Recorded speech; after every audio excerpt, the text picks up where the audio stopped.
So welcome back to my YouTube channel, or welcome sa mga bagong pasok. Ngayong araw ay may gawin tayo na kakaiba naman patungkol sa mga halamang gamot, dahil yung videographer natin ay sumasakit pala yung kanyang tiyan.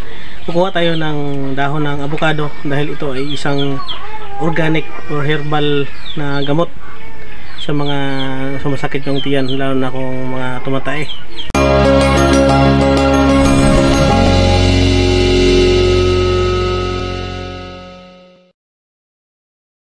Ito ay bagong tanim na na avocado, pero tatanggalin natin to dahil dito tayo magpatay ng bahay. So kuha tayo dito ng 7 dahon, at saka maya may idagdag tayo dito na isang tanim din na gamot. 4, 5, 6,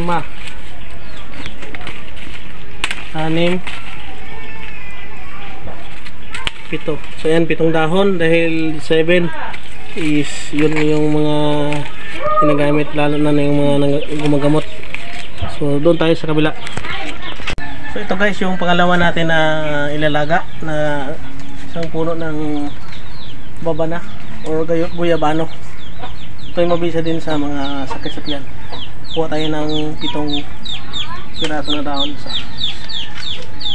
1, 2, 3, 4, 5, 6, 7.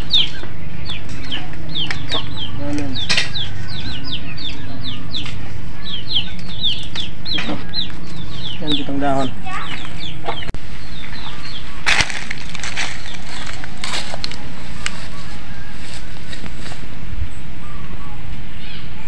Ito guys, yung pangatlo natin na dahon natin ihalo dito sa gamot. So yung dahon ng bayabas, kuha tayo ulit ng 7 dahon. 1, 2, 3, 4, 5, 6, 7.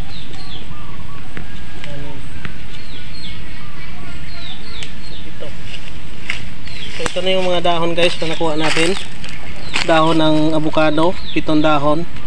Dahon ng babana or guyabano, at saka dahon ng bayabas. Ito ay mga herbal na gamot na ginagamot ng mga matatanda, lalo na doon sa mga sumasakit yung tiyan.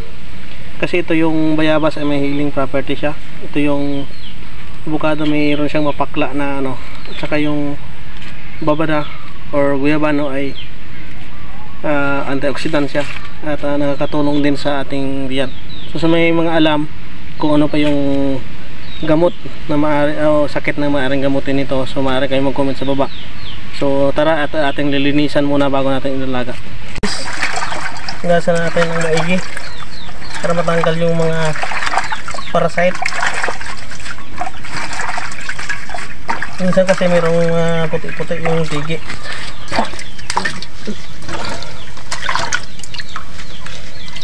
Dalawang bisis na ako paghugas, okay na. Ginagawa nga ito ng iba guys, ginagawa nila ng tea. Binibilad nila at saka pinapowderize. Hinahalang nila sa kape. Ayon nga sa sa pag-aaral at napanood ko sa vlog, ang bayabas pala may may anti-cancer property.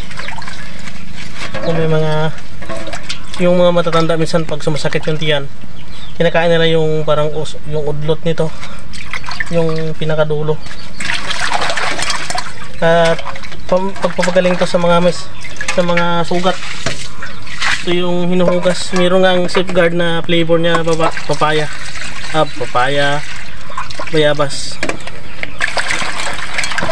Sa mga yung tinutuli sa probinsya, ganito rin yung nilalaga at hinuhugas sa are ng bagong tuli. Kasi mabilis. So dalawang bisis natin hugasan. So yung ilalaga na natin.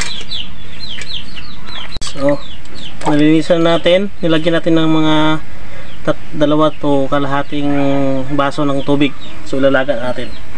Maghintay tayo ng mga 15 to 20 minutes at ipainom natin sa ating pasyente.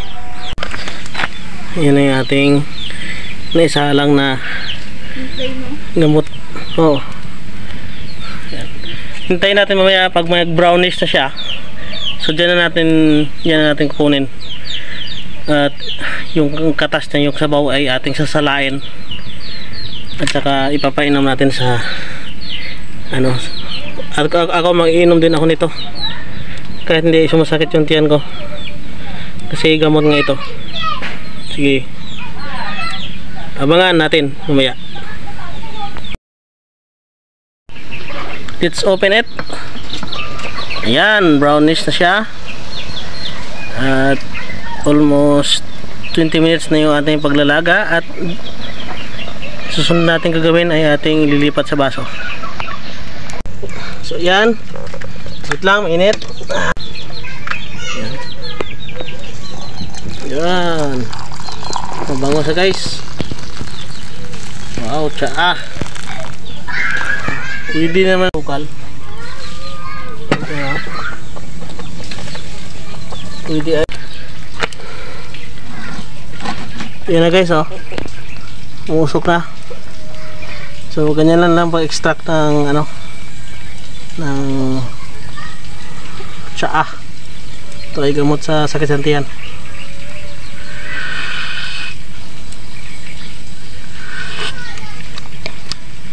Sarap guys, mabango. Masarap to pag may sambong. Ngayon pala may gilan natin at ating ipainom sa ating pasyente. So maraming salamat sa inyong panonood. I hope na nakatulong ako sa inyo ng kaunting kaalaman sa paggamot sa mga pamamaraan ng herbal o mga halamang gamot na makikita natin dito sa ating lugar. Ito ay organic herbal plants. So see you on my next vlog. Thank you. Yan na yung ating pasyente, nagpapahinga na dahil nakainom na siya ng ating katas. SD card. Katas ng nilagang guyabano, avocado, SD card playing.